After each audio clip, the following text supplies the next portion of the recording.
prinsiplah dan jangan merendahkan diri di hadapan wanita. Maksudnya begini, pada saat seorang wanita yang menjadi istri Anda membutuhkan Anda, tunjukkan kebutuhan kita 1000 kali daripada dia. Dia sayang, dia perhatikan, dia siap berkorban. Kita harus 1000 kali lebih hebat daripada itu. Laki-laki memang penaung. Tapi kapan dibalik, kalau saya pribadi, kapan dia tidak butuhkan, menunjukkan kebutuhan, saya 1000 kali tidak butuh sama dia. Untuk apa Anda merendahkan diri di depan seorang wanita yang kalau memang dia tidak bisa menjadi seorang istri? Karena kapan wanita sudah menyombongkan diri di hadapan laki-laki, tidak akan ada wibawa sama sekali. Ini poin dulu dalam pembukaan. Dan selalu saya sarankan siapapun ikhwah yang minta saran saya dalam masalah rumah tangga, yang paling pertama ini saya ucapkan, saya bukan menyuruh Anda menjadi keras, bukan. Tapi saya mengajak Anda untuk punya prinsip dalam hidup. Wibawa, pemimpin rumah tangga. Dibutuhkan kita butuh, tidak dibutuhkan ya sudah. Masih banyak gantinya. Dia mau ganti laki-laki lain, silahkan, ahlan wa sahlan, silahkan. Allah akan gantikan penggantinya yang lebih baik. Dan itu harus bisa kita punya prinsip. Memang begitu. Kalau ini kita terapkan dalam kehidupan kita, kita akan sangat mudah hidup. Terkadang subhanallah ada pengorbanan berat. Berpisah dengan meninggal, berpisah karena masalah dosa yang dilakukan oleh pasangan kita, jelas haram. Kalau ada seorang istri hanya karena masalah suaminya kekurangan ekonomi mau berhubungan sama laki-laki lain, wanita apa ini? Cinta itu pengorbanan, kasih sayang, bukan hanya pada saat mampu kemudian disayang, pada saat tidak mampu kemudian ditinggal. Subhanallah. Hati-hati, hukum Allah subhanahu wa ta'ala berlaku. Akhwat, yang jadi istri, ikhwah, yang jadi suami, harus tahu pasangan kita itu punya Tuhan sebagaimana kita punya Tuhan yang sama. Dan Allah itu maha adil. Memang dalam kehidupan kita ada naik turunnya. Dan makna cinta adalah pengorbanan. Itu sebenarnya. Kalau hanya kita kantongnya lagi penuh kemudian disuka sama istri, pada saat lagi tipis, lagi masalah kemudian dia mau berhubungan sama laki-laki lain, na'udzubillah min dzalik. Wanita apa ini? Kalau saya tidak naungin. Kalau saya nggak naungin. Kamu mau sama dia silahkan. Ahlan sahlan, silahkan jalan. Kalau saya, istri saya sangat tahu prinsip saya. Kalau kamu merasa ada laki-laki lain yang kamu anggap baik, atau kamu mau ingin memasukkan pendapat keluargamu dalam rumah tangga saya sehingga kedudukan saya sebagai suami tidak didengar lagi, silakan pilih keluarga kamu. Tidak ada masalah. Jadi jangan jadikan sebagai beban. Oh, nanti kalau pisah saya hidupnya bagaimana? Saya melarat. Ini kenapa ini? Saya mati kalau nggak sama dia, ya mati bener nanti. Gila kalau nggak nikah sama dia, gila kalau siapa ini? Ini kenapa ini? Keluar dari bingkai hidup itu. Seorang muslim itu hidupnya mulia. Dia dihormatin, dia menghormatin. Dia dihina, tinggalkan. Allah SWT tidak menyuruh kita menghinakan diri, tidak boleh. Kalau wanita ini misalnya, istri ini yang dikatakan tadi masih mencintai suaminya, dia hanya sekedar minta kerja, ya, garis bawahi kalimat ini ya. Dia hanya sekedar minta kerja untuk membantu nafkah rumah tangga, ahlan wa sahlan, jempol. Enggak masalah. Bagus itu. Sampai suaminya mapan. Itu baik. Tapi dalam kondisi masih status istri punya hubungan sama laki-laki lain, na'udzubillah min dzalik. Mana ghirah? Mana kecemburuan positif yang telah Allah pelihara dalam diri kita? Enggak boleh. Pada saat seorang sahabat pulang ke rumahnya mendapatkan istrinya selingkuh dengan laki-laki lain, tidak disebutkan apakah berhubungan biologis atau tidak, tapi yang jelas sahabat ini sampai kaget masuk ke rumahnya temukan ada laki-laki lain. Dia bingung mau lakukan apa. Dia pergi ke Nabi SAW lalu berkata, ya Rasulullah, saya pulang rumah istri saya lagi sama laki-laki lain. Maksudnya dia pandu saya harus buat apa nih?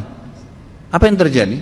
Subhanallah, Sa'ad radhiyallahu anhu sahabat Nabi mulia menghenuskan pedang mengatakan, ya Rasulullah, kalau terjadi pada rumah tangga saya akan penggal dua-duanya.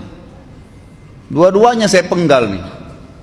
Tapi di sini ulama bilang saat ingin menghukum kalau terjadi pada keluarganya dengan penggal ini, bukan maksudnya dia menghukum secara individu, maksudnya saya ingin terapkan hukumnya Allah, dirajam, dibunuh karena mereka sudah menikah dan berzina. Hukum Allah terapkan, kemuliaan agama harus ada. Harus begitu.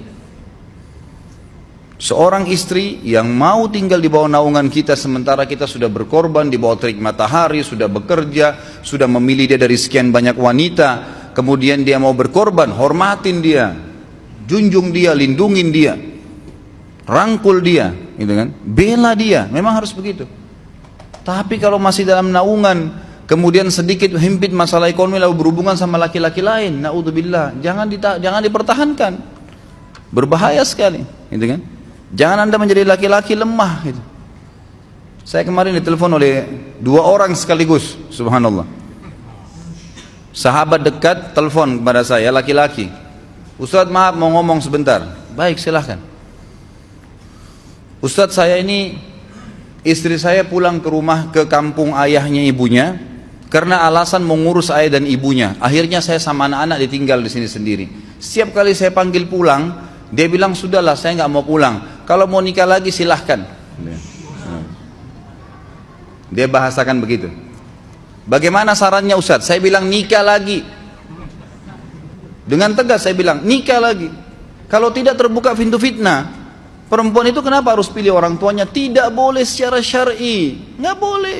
Sudah menerima akad nikahnya seorang laki-laki. Laki-laki itu yang dinomorsatukan di atas ayahnya. Nggak ada alasan. Kalau suami izinkan boleh urus orang tua. Kalau nggak diizinkan tidak boleh. Nggak boleh. Bagaimana dia tinggalkan suaminya sama anaknya? Kaget itu saya katakan begitu. Iya, bahkan sekarang hukum poligami sudah wajib bagi Anda. Nggak boleh. Wajib sekarang. Ini ragu mau melangkah seakan-akan poligami itu dosa.